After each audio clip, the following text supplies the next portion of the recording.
Something a little different for you guys today and not for my usual crowd. What I've got here is a Taurus 856 38 6 shot. You may notice there's something a little bit off about the rounds that are in there. That's because they are these. This is the CNR wax. This is their little kit that they sell. These are these are casings that are made specifically for shooting wax bullets. So it's just a standard nickel case, but it's refinished at the back to allow you to drop in a shotgun primer. There's no powder at all. These take these little shotgun primers. I'll dump one out here. And what they do is they allow you to load ammo on the range and practice with ammo that will not harm anything beyond a certain distance, right? We're still going to treat these like guns because these wax little projectiles powered by a shotgun primer, they still have plenty of velocity to be lethal up close. But with the wax being malleable and with that wax being very light compared to an actual bullet, what happens with these is after, let's say something like 50 yards, this is going to lose all its energy and fall to the ground. So those of you guys who've been watching me shoot blocks, and you don't have a place where you could throw up a block and shoot it in midair with a safe backstop behind it, this is an excellent answer to allow you to do that safely. You could be wide open as long as there's no one around for, let's say, a safe 100 yards. This is great. Now, I say these are range reloadable because you saw the primer just dropped right in and the primer just drops right out even after you fire those. So you can take a wax slug. So I'm going to take the primer out of this so it's not a live round in my hand. I'll grab one of these little wax projectiles. I'll put it in the case and just barely a friction fit. It's not going to fall out. Then I'll load these cases with the wax projectile in the gun, and I will insert the primer in there.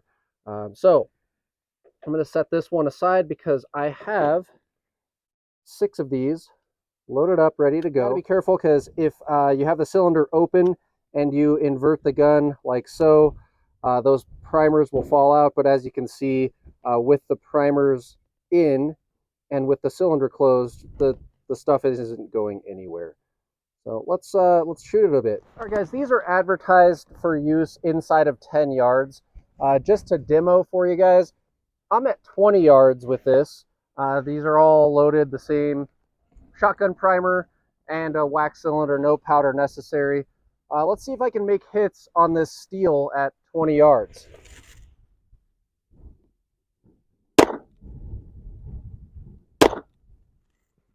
So we can't hear any pings off of that, but I can tell there's no kick up at all in the dirt, so I know that I hit.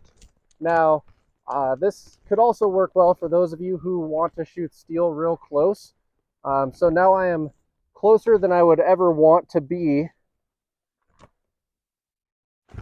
to a steel target with these wax slugs, and now we should be able to hear a ping. This is 5 yards. Ping. And we can actually see those little wax slugs bounce off. I've got a few right. Here's one. So after hitting the steel, that's what we have, guys. Very cool. You can see these have quite a bit of energy if it's deforming that wax slug that much. So this is absolutely not a substitute for Sims or anything like that. These are still very lethal up close. But after that hits steel, there's no energy left. You can see them just kind of fall on the ground, maybe bounce a little bit off the ground. There's no spall that is at all risky. There's no recoil to this. Like 22 has as close as you can get to no recoil with an actual, round that is lethal. And yeah, these have absolutely no recoil.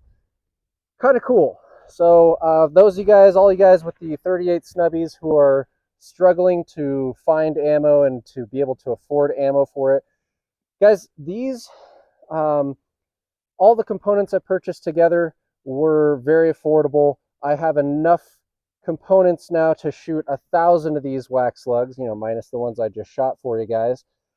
And the cost per shot is, I believe, with shipping and everything, less than 17 cents per shot. So still more expensive than 22, but far cheaper than 38. And if you guys want to get trigger time with the 38, especially in any of the range conditions that I mentioned, this I think is a great tool.